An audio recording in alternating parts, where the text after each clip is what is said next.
நவராத்திரி விரதத்தை போன்று எளிமையானதும், அதே நேரம் மிகுந்த பலன்களை தரக்கூடியதுமான வேறு விரதங்கள் இல்லை என்கின்றன புராணங்கள்.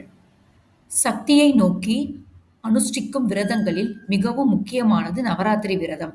தனம், தானியம், நிலையான இன்பம், நீண்ட ஆயுள், ஆரோக்கியம், ஸ்வர்க்கம், மோட்சம் என ஒரு மனிதனுக்கு வேண்டிய அனைத்தையும் தரக்கூடிய விரதம் நவராத்திரி விரதம்.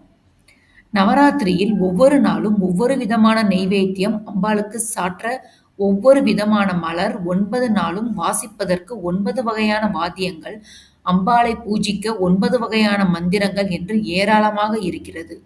அந்த வகையில் நவராத்திரியின் முதல் நாள் என்ன செய்ய வேண்டும் என்பதை இப்போது பார்க்கலாம். நவராத்திரியின் முதல் நாள் அரிசி மாவில் பொட்டு கோலமிட வேண்டும்.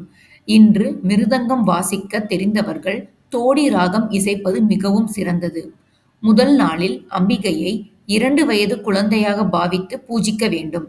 அன்று அம்பிகையை வில்வத்தால் அர்ச்சனை செய்வது சிறப்பான பலனை அருளும். முதல் நாள் அம்பிகைக்கு வெண்பொங்கல் நெய்வேத்தியம் செய்து கொலுவை பார்க்க வரும் பெண்கள் மற்றும் குழந்தைகளுக்கு கொடுக்க வேண்டும். இதனால் அளவற்ற நன்மைகள் நமக்கு ஏற்படும். முதல் நாள் அம்பிகையை குமாரியாக பூஜித்தால் நமக்கு எதிரி, கடன் போன்ற தொல்லைகள் ஏற்படாமல் இருப்பதுடன் ஆயுள் விருத்தியும் செல்வ விருத்தியும் ஏற்படும் என்பது நம்பிக்கை.